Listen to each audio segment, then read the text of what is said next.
Feminism has played a key role in today's modern society, and while everyone knows the version we have today, people tend to overlook the checkered history of the movement. Racism in the women's movement is displayed in society's alienation, discrimination, and prejudice and inability to recognize women of color. The movement essentially began with the suffragist movement, when women began advocating for equal rights. What they failed to mention, however, was that not all women would be included. And while some suffragists had supported the abolitionist movement, once the 15th Amendment began circling around, the suffragists quickly changed their opinions. When the women found out that the men were thinking about allowing black women the right to vote before them, they were enraged. They were angry that the white men were more invested in maintaining sexual hierarchies rather than racial ones in the political arena. Elizabeth Cady Stanton, one of the more notorious suffragists, had been incredibly bigoted towards black people. She insinuated that the 15th Amendment would ruin women's lives as it meant degradation at the hands of Negro men.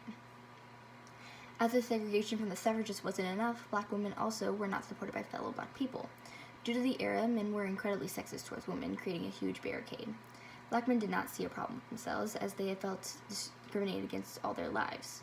This phenomenon is best described with a quote: "They evoke a false sense of avenging themselves against racism to mask their sexual exploitative feelings about white women, and finally, all women." Black men, similar to the white feminists, advocated for equal rights while oppressing the colored females who believed the same for themselves. In addition to being alienated by the people close to them, black women also had to suffer a combination of racism and sexism in all areas of life. Kimberly Crenshaw argues that racism and sexism intersect in a manner that compounds black women's oppression. The very fact that black women were seen as threats to white women showed the walls between them, causing more divisions between already small groups. Women, regardless of color, should band together in the workplace and become a strong unity. The discrimination towards black women continued from that moment. Their double minority caused the most oppression of that time, and many times black women did not know which side to fight on, as they could not separate their blackness from their womanhood and vice versa. They may have suffered much more intensely a feeling of being dehumanized and degraded than the unemployed black men who stood on the streets all day long speaking of inequality. The erasure of their struggles continues to show the ignorance of society, considering that no one talks about this part of history. Instead, society gives a polished version of the truth, hiding the ugly parts from history. Some white feminists would refuse to acknowledge their ability to oppress colored women and even claim that the women had always been anti-racist. However, evidence shows that white women experienced extreme prejudice towards black women dating back to the beginning of the women's movement.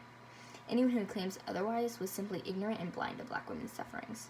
The women's movement did not draw white women and black women close together. It instead revealed the fact that white women were unwilling to release the support of white supremacy. It revealed that the fact that white women were unwilling to release their support of white supremacy to support the rights of all women. Coming up to the time of the space race, 3 black women workers at NASA truly discovered the meaning of racist sexism. These women faced prejudice in the midst of one of the most historical moments of American history. They addressed what it was like to be seen as different and judged before you even had a chance to express themselves. The social and professional differences between white women and black women in the office was ever present in their lives. Katherine Johnson addressed the issue with the quote: "In the black office, they felt equal, but in the bathrooms and cafeterias, the colored signs were a reminder that some were more equal than others." Famous women in history, such as the women in Hidden Figures, were completely overlooked by historians. Women including Sojourner Truth, with her well-known Ain't I a Woman speech, which displayed the double standards set by white people on black women and feminism, and Mary Church Terrell in her autobiography A Colored Woman in a White World, which addressed her experiences with discrimination. These women have been severely overlooked, and their stories must be told. The media today does not even display the truth of these situations. In 2016, there was a serial killer named Khalil Wheeler Weaver who specifically targeted black women because he knew no one would notice they were missing. The article that detailed his 3 accounts of murder was written in 2019, 3 years after the trial, and only one newspaper had written about that incident. That just shows how the media, to this day, does not care about black women's stories. Though the movement was for equality, the execution brought forth the barricade between society and black women. One day, feminism will not be a reason to put someone down or take revenge on other ancestors. Instead, feminism will stand for what it truly means. Everyone is unique and different, but no less equal than each other. Thank you.